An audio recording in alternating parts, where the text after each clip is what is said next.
Hello, guys. You're welcome to Relationships Q&A with Pastor Labi. Today, I'll be going in details and be talking about relationships proper. So, I'm going to start with boundaries in relationships. I don't want us to see this as some legalistic form of dating. I don't want us to see what I'm about to say as a mood breaker or a mood killer, but I want you to see this as wisdom that would help you. And some of this advice that I'm going to be giving is what I've told people. As a matter of fact, when people come to me who are in a godly relationships, the first question I will ask them is, what boundaries do you have in place? Because Proverbs 25:28 says, like a city whose walls are broken down is a man who lacks self-control. So boundaries are like walls. Okay, boundaries tells you what you are and what you are not. Boundaries tells you, when you have a wall, it tells you that is your limit. This is how far you can go. You can't go past this stage. So boundaries really help you to develop self-control. So I'm going to be talking about boundaries in relationships because boundaries are very important. The first thing, two people in a relationship, the first thing is you need to agree, you need to accept that boundaries are healthy for you guys. And because boundaries are like fence that helps you, they are like walls that helps you to control your behavior. They indicate where you must stop. They will tell you now this is stop place. They will tell you where you need to change course. Okay, so they define what belongs to you and what belongs to me. So boundaries help you to separate. They are the edge that warm that let you know when you are getting too close to somebody. You can see when it makes you know when you've crossed the line. Okay, so boundaries are very important. So you need to agree that you guys need to have boundaries. Okay, and the second thing is you need to also agree that boundaries are healthy for a relationship. A godly relationship, just because you know this is the will of God for you, there are certain things you can't do. Okay, and if you don't have boundaries in place intentionally, it's a matter of time. Okay, so you need to accept that boundaries are healthy for your relationship. Okay, we need to teach people, how to treat you.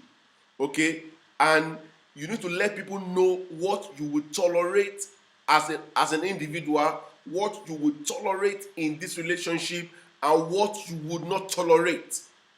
Okay, people will understand this message. Okay, if you say you don't tolerate something but you do it, people won't take you serious. Okay, so if you don't want to tolerate things in a relationship, as a lady, you are in a relationship with someone, a god relationship. We are humans, we have bloods, we have veins in our bodies, hormones. Sometimes hormones can have hormonal rush. We can have a lot of things, a lot of all these hormones in our body can just wake up if we push ourselves too much. Okay, so it's very important. If you don't tolerate something, okay, when the person do it, address it. Don't just ignore it. Okay, and the third thing is, you both of you need to talk about boundaries.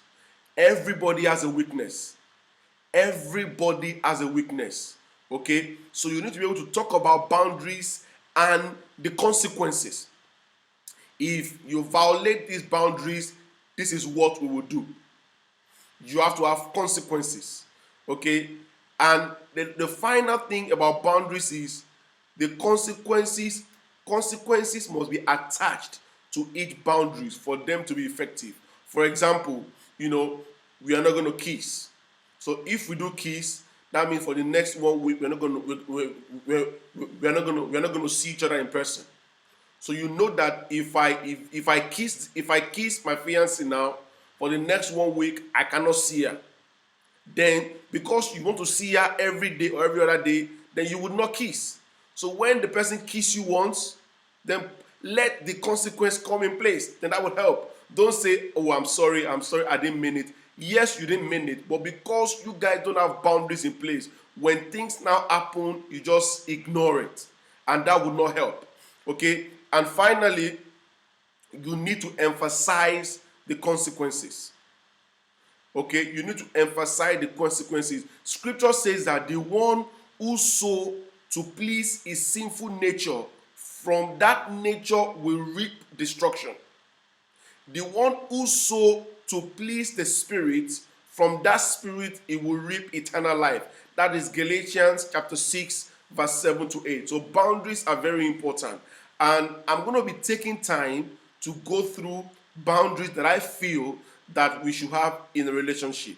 Okay? Because boundaries are walls. They protect you. They safeguard you. It just makes you to accept your weaknesses. You know, you have weaknesses. You talk about those weaknesses and you put boundaries in place to help you, because scripture says if you think you stand, be careful you fall. Don't just assume that because we are in a godly relationship, because we are born again, we will be fine.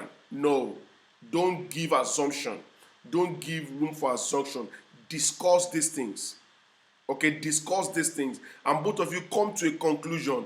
If you are in a relationship with someone and you have boundaries and they can't stick to it, then you need to review that relationship. Then that is not an healthy relationship. But I want you to remember that in saying give boundaries, there are basic boundaries in relationships that I'm going to be taking time to go through. For example, no sex before marriage. You know, people have come to me and say, well, Pastor Labi, I know this person is my spouse. I know we are going to get married. I'm not going to date any other person. And they are genuine. And they're saying, why can't we not have sex? I mean, we are going to marry anyway. You have to wait for the wedding night. You have to wait. Okay? You can't, just because that is your food. You have a meal. The meal is so hot. If you eat a hot food, you're going to burn your tongue. So wait for the meal to cool down. Okay? There is a time and a season for everything. If you do certain things out of the season, or when the season is not right, you might get into trouble. So hold yourself, wait until the wedding night. And some will say, well, you know, Pastor Labi, we are not going to have sex, we're just going to kiss. We're going to kiss. I mean, that's my spouse. I know God spoke to me, so why can't we not kiss? Again, no kissing. Why? Because scripture says, do not awake love when it's early. So don't, kissing will lead to something. Okay, you kiss today, tomorrow you kiss for longer, and it's a build-up. It's a build-up. So there are a lot of boundaries that I'll be talking about in this series. The first two that are bottom line is no sex and no kissing of any kind, whether it's caressing, pecking, any form of kissing, whether it's on the cheek. Yes, that is still kissing. You gotta be very careful. It's a no, no, no. Okay? So please, I don't want us to see these boundaries as a legalistic approach, or is a mood killer. No. I want you to see that if you have healthy boundaries in relationship, you will be able to invite God into your relationship. Holy Spirit can dwell in your relationship. I'm not trying to be spiritual in saying this. There are certain things that you will do and we will push Holy Spirit away from us. There are certain things that we will do, we will suppress the Holy Spirit. Okay? And in relationship, in a godly relationship, if you don't have boundaries in place, a lot of people that mess up in relationship, they never planned to mess up. It was not their intention. But because they have no boundaries in place, they have nothing in place, and over time, you know, sleeping over time, I'm gonna be thinking about a lot of things. And these are my personal advice. These are what I tell people when they come to me. I'm in a relationship. I tell them, have you prayed about it? You know, are you convinced it's God? What boundaries do you have in place? Because boundaries, they are walls, they will guide you. Thank you very much for listening to me today. Please like, share, and drop a comment on my videos. God bless you, and God bless me. Find your friend, tell the one you love that you need them.